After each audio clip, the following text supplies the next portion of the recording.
Si je vous donne cette fonction-là ici comme ça, si je sors les valeurs des paramètres A, B, H, K, ainsi que la base, parce qu'il faudra s'intéresser à la base. Oui, mais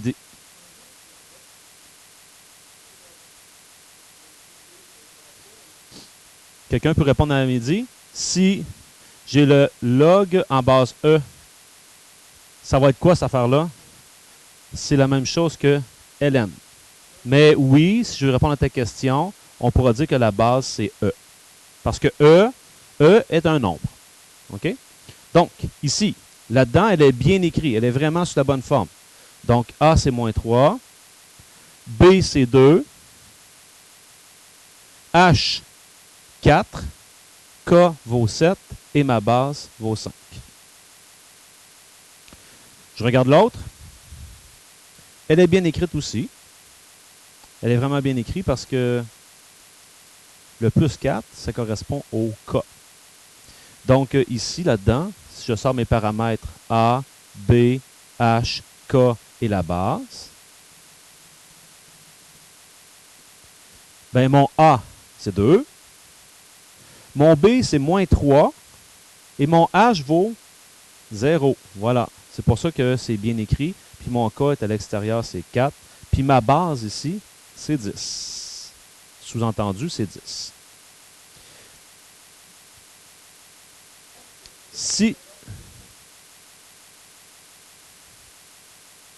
C'est que si je te mets quelque chose au côté que je veux te faire comprendre que ça fait partie du log, il sera en parenthèse.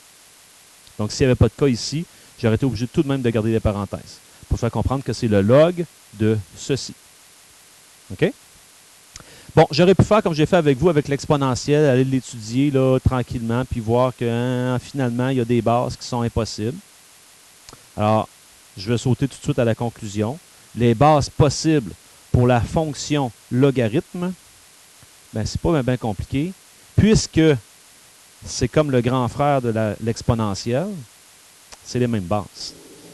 Ce sont les mêmes bases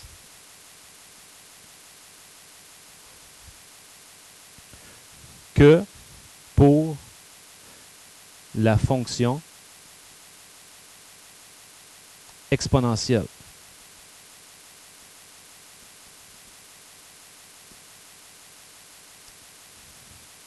C'est-à-dire, les bases possibles, c'était les réels positifs étoilés, sauf 1. En fait, on pourrait se dire que, dans le fond, là, la base doit être strictement plus grande que 1. C'est encore le même principe ici. Donc, quand j'aurai une base du genre 2/5, il faudra faire un changement de base, comme on a fait avec l'exponentielle. Avec l'exponentielle, ça venait affecter mon exposant. Hein? Je flippais ma base, puis mon exposant devenait négatif. On se souvient de ce principe-là. Mais avec le log, on verra ce qui se passe. Vous allez voir que c'est très près de l'application d'une des propriétés. L'asymptote d'une fonction logarithmique. Bien, puisque la fonction logarithmique, c'est comme la réciproque de l'exponentielle, on en avait déduit que, puisque l'exponentielle, son asymptote est comme ça, bien la log, son asymptote va devenir verticale. Et puisque horizontale, c'est K qui me donne mon asymptote, bien la verticale, on comprendra que ce sera H. Donc, l'asymptote d'une fonction logarithme, on va écrire l'asymptote sera verticale. Et donc, si c'est une droite verticale, sa forme sera de la x égale un nombre, et ce nombre-là sera donné par h. Et je vais ajouter ceci. Le domaine sera restreint. Car, comprenez, dès que j'ai une asymptote, ça restreint mon domaine. Avec l'exponentielle, on se situait soit au-dessus de l'asymptote ou en dessous, ça restreignait l'image. Mais un étant la réciproque de l'autre, ben, l'image devient comme le domaine. Donc, le domaine de la log sera restreint. Et la raison pour laquelle il est restreint, c'est car ce que j'ai à l'intérieur de mon log, c'est-à-dire b x moins h, ce morceau-là, doit toujours être positif, c'est-à-dire plus grand que 0. Il doit toujours être positif.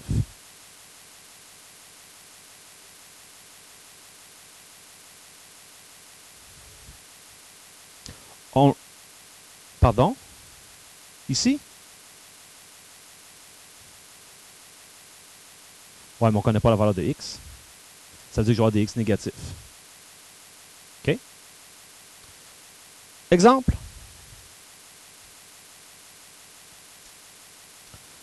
On a moins 3 log en base 7 de 3x plus 4 moins 8. Bon. Je voudrais sortir son asymptote. 4 tiers ou moins 4 tiers? Ben, sortons-le. C'est moins 3 log en base 7 de... Je dois factoriser le 3 pour l'avoir sous la bonne forme. C'est-à-dire 3, parenthèse, x plus 4 tiers, moins 8. Et donc là, j'ai la bonne forme. Ici, j'en déduis que la valeur de mon paramètre h est ici. Ça signifie que h est égal à moins 4 tiers. Donc, l'asymptote sera de la forme x égale moins 4 tiers.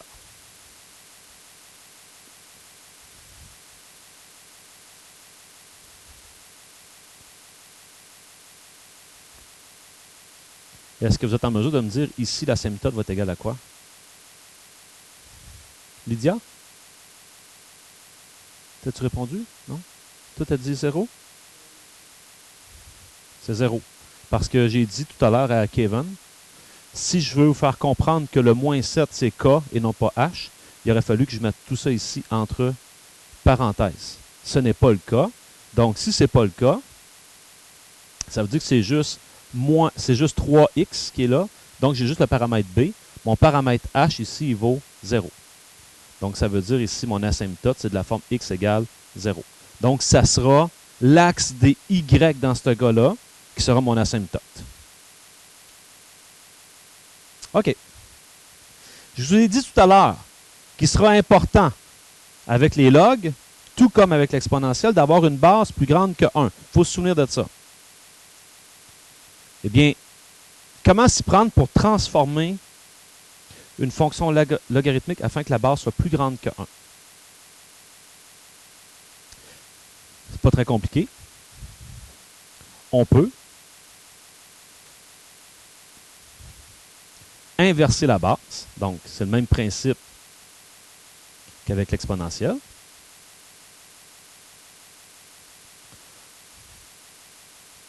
Est-ce qu'il y en a qui ont une intuition? Qu'est-ce qui pourrait être fait? Nicolas. Tu mettrais le log négatif, toi. Tu mettrais le log négatif. Qu'est-ce qui te fait dire ça?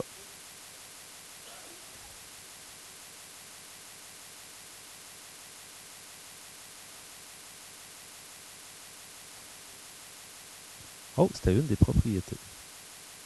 Mehdi? OK. Bonne idée. D'autres qui ont des intuitions? OK. Allons voir. Je vais venir ici avant d'écrire quoi que ce soit. Je vais en écrire un avec une base fractionnaire plus petite que 1. Disons qu'on écrit y égale log en base 1/2 de x. Mettons, je vais prendre de quoi de simple. Tout ce qui m'intéresse ici, c'est de voir quand j'ai une base plus petite que 1. Ben là, pour m'en sortir, je vais aller en exponentiel, parce que c'est ce que je connais. Alors, Myriam, j'écris ça comment? En exponentiel. X exposant Y, 1/2 exposant Y égale à X. Ça, c'est le transfert de 1 à l'autre. C'est vrai? OK? Ben ça, c'est propriété 1 ou... OK? C'est... OK? Puis là, ben, je vais appliquer ce qu'on connaît. Ça, on le sait que je peux écrire 2 à la moins Y égale X. Ça, c'est le principe. OK? Myriam, tu peux-tu me prendre ceci puis me l'écrire en log? Je voudrais revenir en log.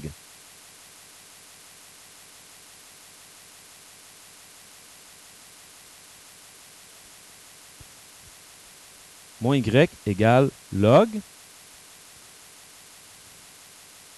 de X. Et donc, Y égale moins log en base 2 de X. Alors, Nicolas, tu avais raison. Ton intuition était bonne parce que regardez ce que j'ai fait. Je suis parti avec log 1/2 à la X.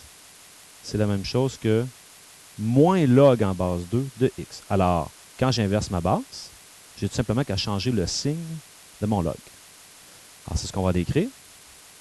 On peut inverser la base en changeant le signe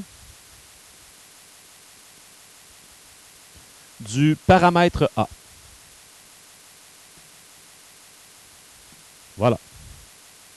Alors, assez facilement, Myriam,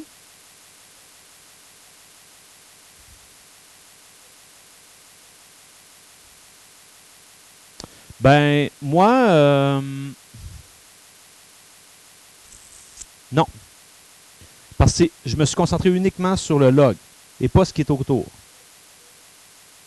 Oui, mais même s'il y a un cas, moi, je travaille uniquement sur ça ici. Uniquement sur lui.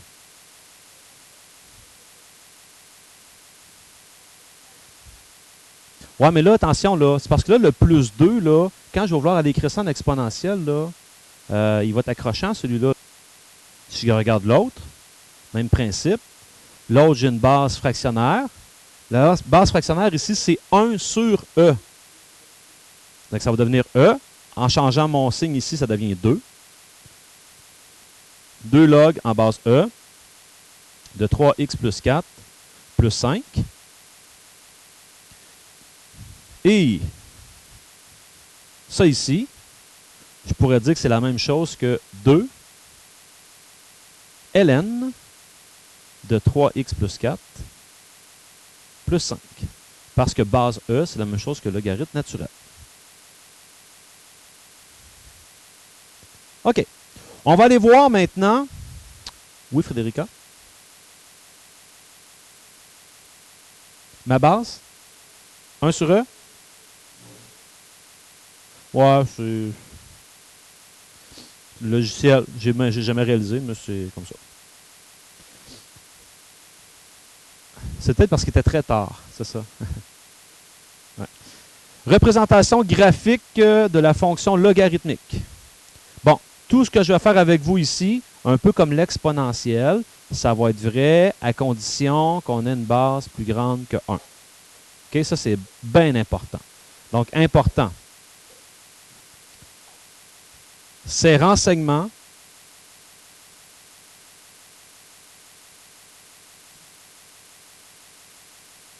sont vrais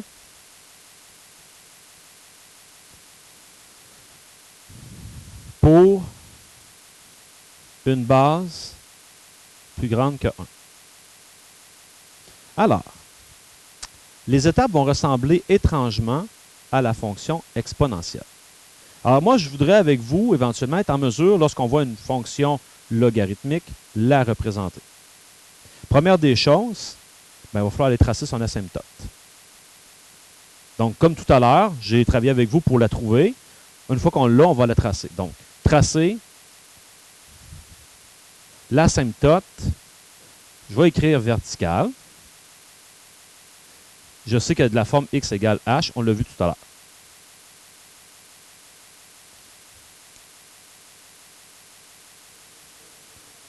Ça va être sur l'axe des y.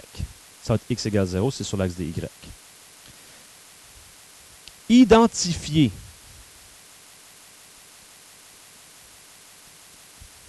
L'allure de la courbe.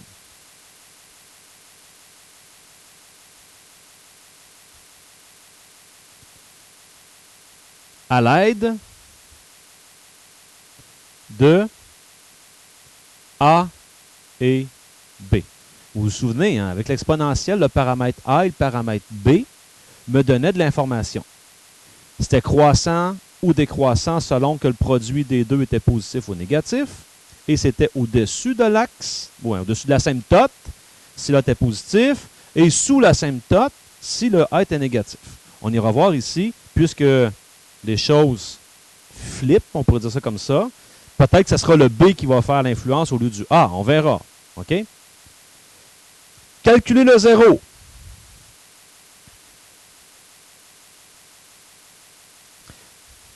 Le zéro, je vous rappelle que c'est lorsque y vaut 0 dans une fonction. De la même manière, calculer l'ordonnée à l'origine.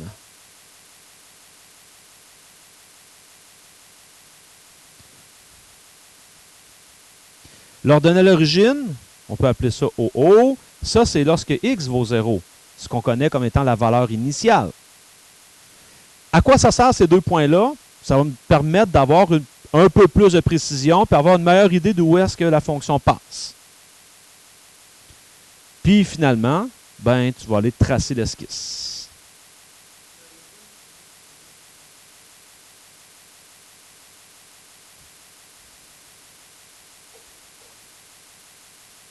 Oui, on va aller voir ça. Donc, vous comprendrez que si je veux voir la représentation d'une fonction log dans ma calculatrice, ben, j'ai un problème, hein? Parce que ma calculatrice, là, log en base 5 de ça, je ne peux pas le calculer directement. Je peux toujours travailler avec la même base. Est-ce qu'il y en a qui ont une idée comment on pourrait s'y prendre? Myriam? Parfait. Changement de base. Propriété numéro 7 ou 8, je crois. Hein? On sait que le log de 8 en base 2, on calcule ça comment? On fait le log 8 divisé par le log 2. Ça, c'est ce qu'on appelle le changement de base, parce que je ne peux pas le faire directement. Donc, c'est le même principe. Lorsque je vais vouloir faire ceci, ben, on va utiliser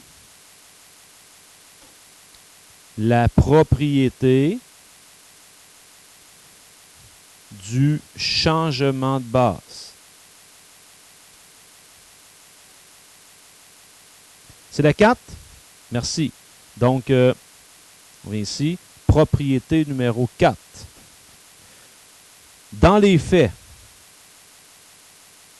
cela signifie que si je prends la fonction qui est là, bien, cette fonction-là, si je veux la rentrer dans ma calculatrice, moins 2, c'est le facteur de tout ça. Donc, moins 2. Facteur de quoi? Bien, avec ce que Myriam a dit, je vais faire le log de 3x moins 4. Je vais diviser ça par le log de 5. Ça se trouve à être le même que lui. C'est log de lui divisé par log de lui. Plus 7.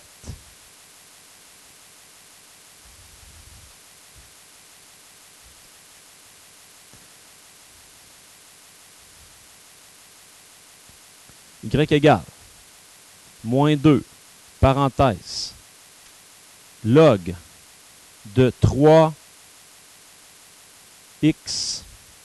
moins 4 divisé par le log de 5. Ouais, là, ici, dans le cas de ma calculatrice, je suis en parenthèse, là. Plus 7. Graphe. Voilà. Là, tu peux peut-être jouer avec ton window ou ces choses-là. Mais une chose est certaine, mon asymptote, théoriquement, elle est où là-dedans? Pardon? Elle est où mon asymptote? À 4 tiers.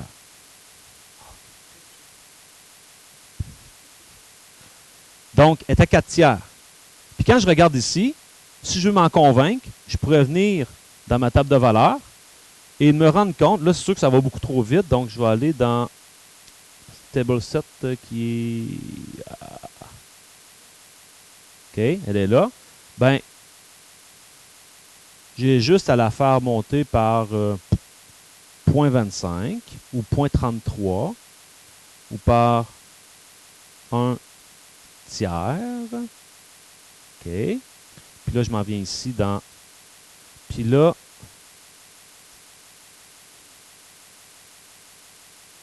quatre tiers, c'est où 4 tiers? C'est ça. Ça, c'est 4 tiers. Tout ce qui est avant 4 tiers, impossible. Puis passer 4 tiers, il commence à avoir des choses. Puis on remarque que c'est décroissant. OK. Curieusement, A fois B, négatif.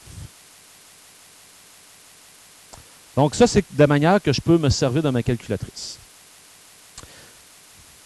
Je poursuis. Et avant d'aller plus loin, parce que là, ici, il sera question de donner nos 4 possibilités, ben, j'aime toujours aller avec vous. Est-ce que je vous ai montré que GeoGebra, l'autre fois, je vous ai dit qu'il était gratuit sur le web? Sur Google, je l'étudie? Ah, OK, c'est beau. Donc, on peut aller directement dans les applications Google, puis il est là.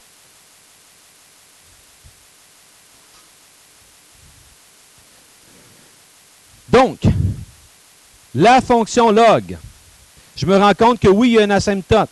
Et je me rends compte que mon H fait en sorte que c'est lui qui vient déterminer mon asymptote est où. Donc, directement. Puis le paramètre K, là, on va régler ça tout de suite.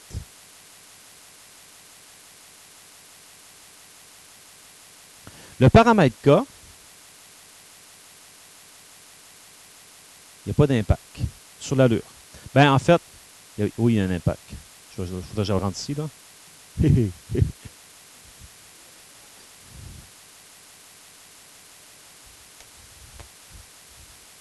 Paramètre K. Il y a ça comme impact. Mais le paramètre A, il fait la même affaire. Pourquoi il fait la même affaire? Ben, j'en ai fait un exemple tantôt. Quand j'ai fait un peu d'impro, là, j'ai pris le paramètre K et j'ai été l'inclure à l'intérieur de mon log. Puis on s'est rendu compte que ça devenait un exposant que je pouvais flipper en avant. Donc, il influence le A. Donc, ça veut dire que mon paramètre K, on peut régler ça tout de suite. Je n'ai pas de besoin. C'est pour ça que dans ma fonction, je ne l'avais pas mis du tout. Donc, je reviens ici. Mon paramètre K, je ne le veux pas, je n'ai pas de besoin.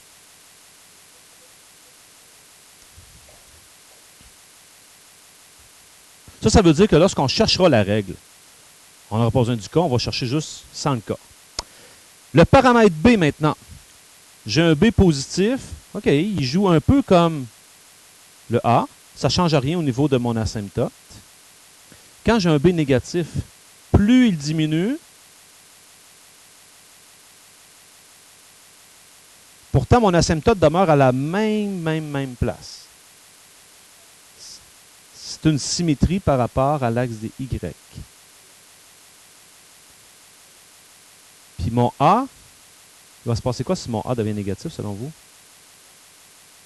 Croissant?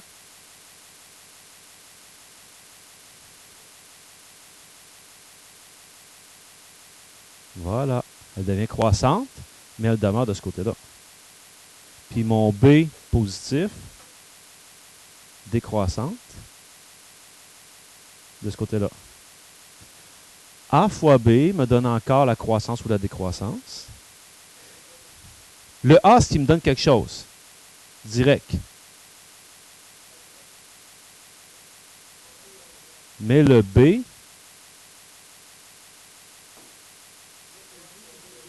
me donne de quel côté de l'asymptote je me situe.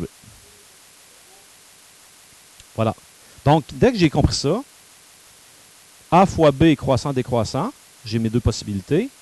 Puis, est-ce que c'est croissant à gauche ou à droite? Je vais observer le paramètre B. Et c'est réglé. OK? Donc, revenons à nos notes de cours.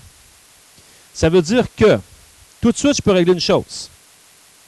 Quand je viens voir la bulle que j'ai mise ici, si j'ai un B positif, tout ce qui va se passer dans cette colonne-là, ça sera à droite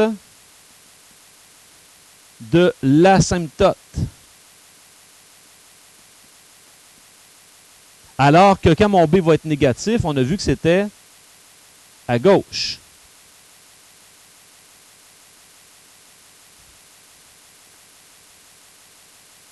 Je vais me tracer des asymptotes, puis après ça, on ira placer nos courbes. Donc, les asymptotes, je les place à peu près. Mais une chose certaine, je dois les mettre verticales.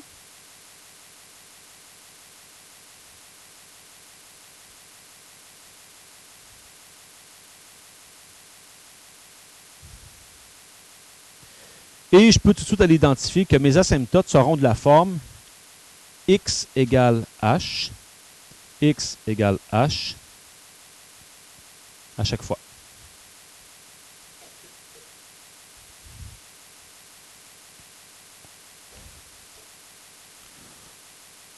Tout à l'heure, Éléonore, tu posais la question, là, quand x sera 0, là, ben, ça veut dire qu'elle va être comme ça. Bon. Bien là, je peux maintenant tracer ce que ça donne. Parce que, mettons, prenons le premier ici. A positif, B positif.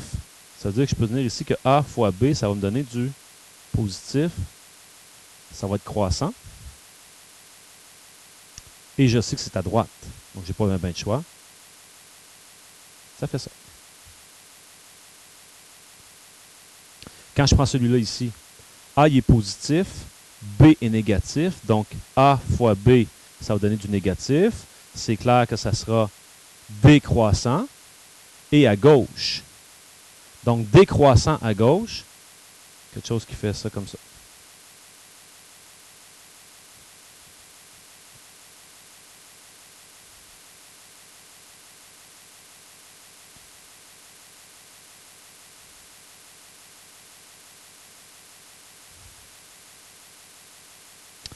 Et finalement, un A négatif, un B positif, ça me donne encore du négatif. Donc, j'aurai ici quelque chose de décroissant. Mais puisque B est positif, ça va être à droite. Donc, décroissant à droite. C'est ça. Et finalement, deux négatifs qui se rencontrent. Ben, A fois B, ça va donner du positif. Donc, ça sera croissant. Mais croissant à gauche, parce que B est négatif. Comme ceci.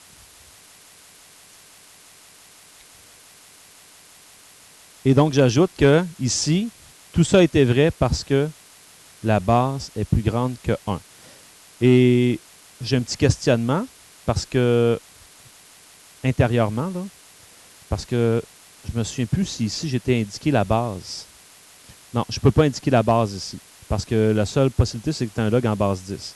Mais je peux vous dire une affaire. Si j'avais le curseur de la base, puis je m'en allais dans le négatif, ça créerait une symétrie par rapport et on se retrouverait avec 8 possibilités. OK? On poursuit. Donc là, on va s'exercer. Ah, ça, c'est justement, ça, c'est quand il est tard le soir, là. Il n'y a rien écrit là-dedans. C'est des bulles que j'ai recopiées, là. Parce que le A, dans le fond, ce que vous remarquez sur ce tableau-là, là, c'est le même que pour l'exponentielle. C'est la même affaire. Je gagne du temps. Mais des fois, c'est ça, il est tard un peu. Je veux tracer ceci. Inévitablement, j'ai besoin d'avoir mes paramètres. Avoir mes paramètres, ça signifie écrire ça sur la bonne forme. Donc, ça fait 5 log en base 2 de 8, parenthèse, x moins 1 quart, plus 7. Là, elle est bien écrite. Alors, une fois que c'est bien écrit, je sors mes paramètres. A, B, H, K.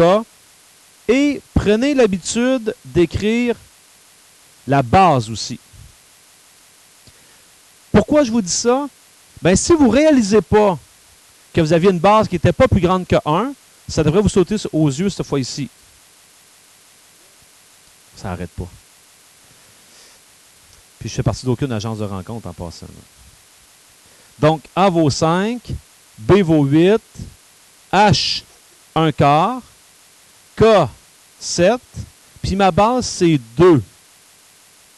Petite étoile, c'est plus grand que 1. OK. Là, ça, c'est ce qui se passe dans votre tête normalement. OK? Puis, je pourrais ajouter ceci. Ça, c'est mon asymptote.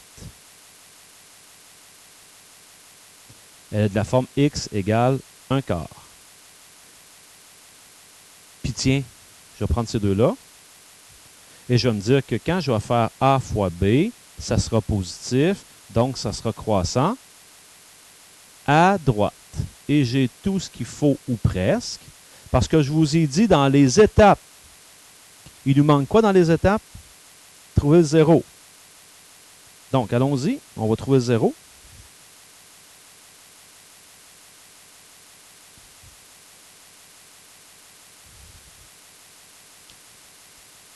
Le 0, c'est lorsque y vaut 0.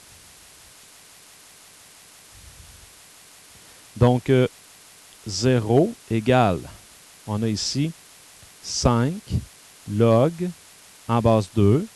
Je peux prendre vraiment ce que j'avais au départ, c'est-à-dire 8x moins 2 plus 7. Et j'ai à solutionner ceci.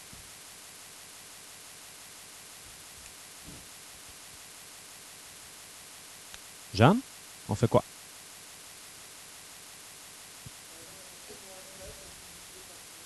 Moins 7, on divise par 5. Est-ce que vous acceptez que je fasse ces deux étapes-là d'une shot? Là? Donc, moins 7 cinquième égale log en base 2 de 8x moins 2. Et après ça, qui me dit que tu peux faire? Karianne? Tu peux faire quoi?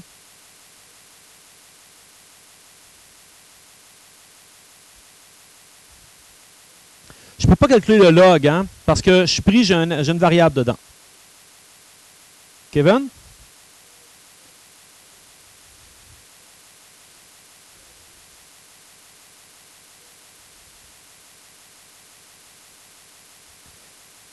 Là, vous allez vous rendre compte que lorsqu'on a un log et qu'on veut trouver la valeur de x, je passe à l'exponentiel.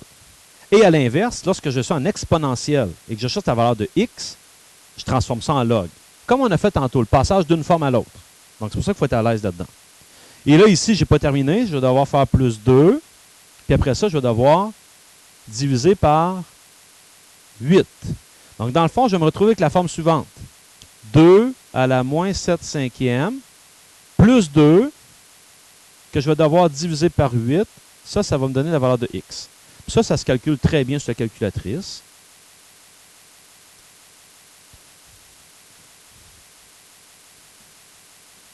Donc, j'ai 2 exposants, attention, parenthèse, moins 7 divisé par 5, je fais ma parenthèse, ça c'est mon exposant, plus 2. Là, ici, j'ai oublié de mettre une grande parenthèse, parce que si je fais diviser par 8, il va juste diviser lui par 8. Donc, je vais faire égal. Puis après ça, je vais faire diviser par 8. 0,29736. Donc, 0,3. De toute façon, c'est un aperçu qu'on veut. 0,3 égale x. Est-ce que ça a de l'allure? Ben, regardez. Voilà. C'est un peu passé 0,25. C'est à droite, on est correct. Donc, ça veut dire qu'ici, je trace mon asymptote. Tiens, disons que ça, c'est à 1 quart. Donc, j'ai ici 0,25. J'ai mon 0 qui est là. à 0,3. Et on avait vu qu'elle était croissante à droite. Alors, rien de plus compliqué que ça. Quelque chose comme ça. Voilà la représentation. Je n'ai pas calculé l'abscisse à l'origine ici, parce que j'étais convaincu qu'il n'y en avait pas. L'ordonnée à l'origine. J'étais convaincu qu'il n'y en avait pas. Cette fonction est croissante.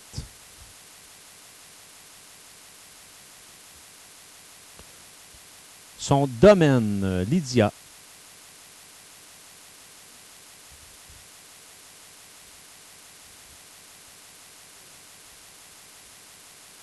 à l'infini positif exclu. Merveilleux. Parce que 1/4 ou 0,25 est mon asymptote. L'image, Bilal. OK.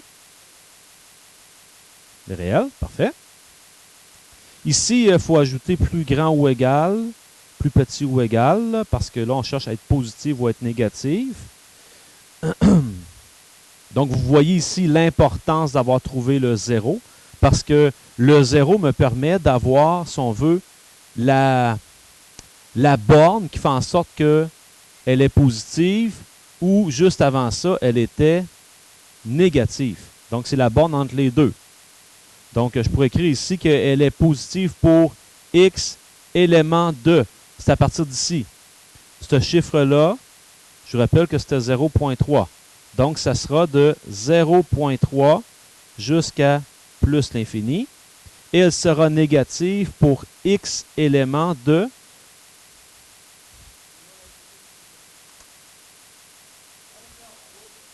Voilà. C'est pas de moins l'infini. Elle est bornée à partir de 1/4. Donc, 1/4 jusqu'à 0,3. Donc, il n'est pas très large, mais c'est entre ces deux-là.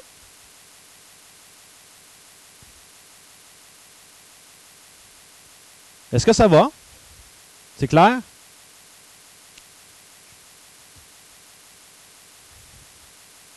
On poursuit, on va faire l'autre. Donc, après nos calculs, mon asymptote, c'est à x égale 4. Donc, à x égale 4.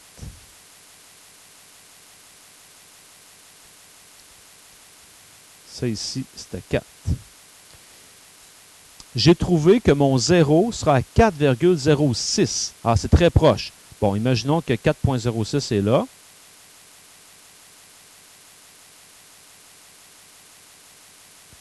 Là, il me reste à déterminer maintenant si ça a de l'allure. Bien, pour ça, je m'en viens ici. Je regarde le paramètre A et B. A fois B, ça sera du positif, donc ça sera croissant. Et ça sera à droite parce que B est positif. Puis là, ben, quand je regarde ce que j'avais ici, ça a bien de l'allure parce que je passe à droite, croissant, ça va faire ça. Encore une fois, ici, mon ordonnée à l'origine, complètement inutile de le calculer.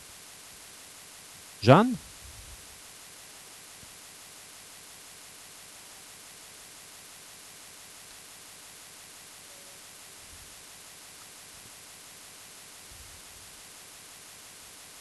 Oui, exactement. Donc ici, cette fonction est croissante. Son domaine, bien, on est restreint de 4 à plus l'infini. Son image, bon, on peut régler une affaire tout de suite.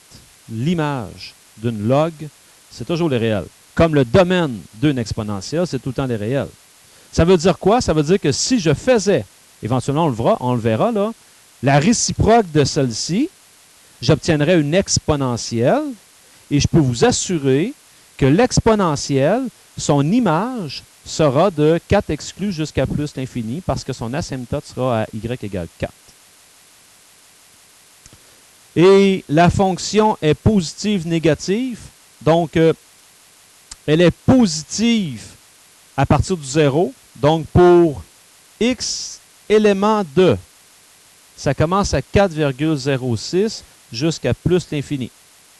et elle est négative pour les x qui se situent directement ici, c'est-à-dire entre mon asymptote et le 0. Voilà. Donc, pour les x qui sont entre 4, que je vais mettre exclu, parce que c'est une asymptote, jusqu'à 4,06 inclus.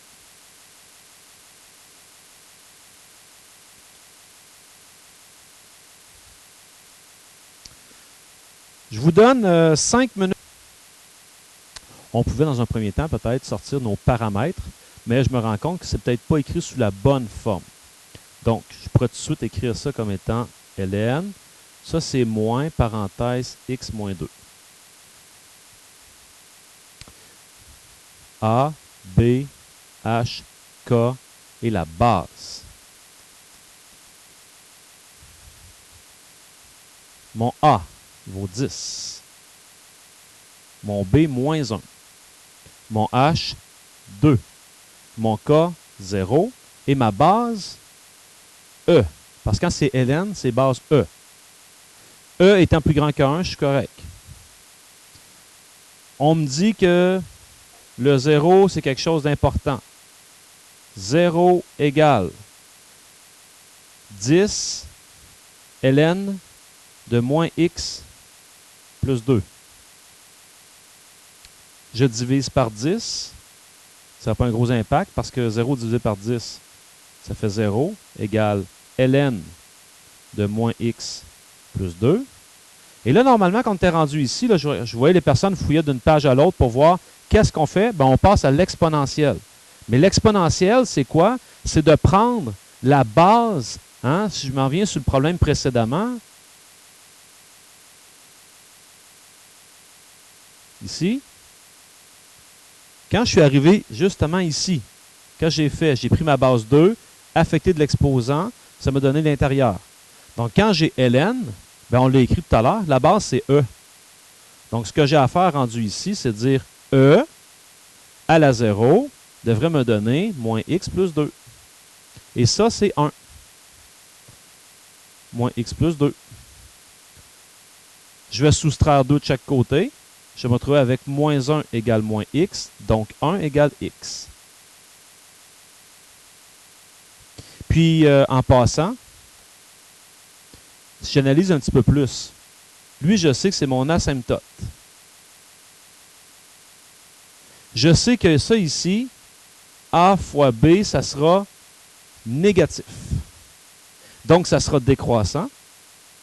Et puisque le B est négatif, ça va se passer à gauche. Et là, ben, ça donne du sens à mes résultats. Parce que 1 était à gauche de 2. C'est correct. Donc, ça veut dire qu'ici, je peux dessiner mon asymptote. Mon asymptote est à 2.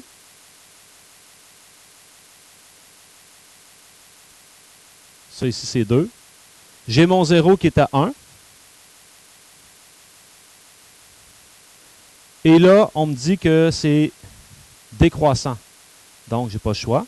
Décroissant, ça fait quelque chose comme ça. Et rapidement, cette fonction est décroissante. Son domaine, moins l'infini jusqu'à 2 exclus. L'image, c'est le réel. Encore une fois, elle est positive pour x qui appartient à moins l'infini jusqu'à mon 0 qui est 1. Et elle sera négative entre le 0 et l'asymptote. Donc, entre 1 jusqu'à 2 exclus.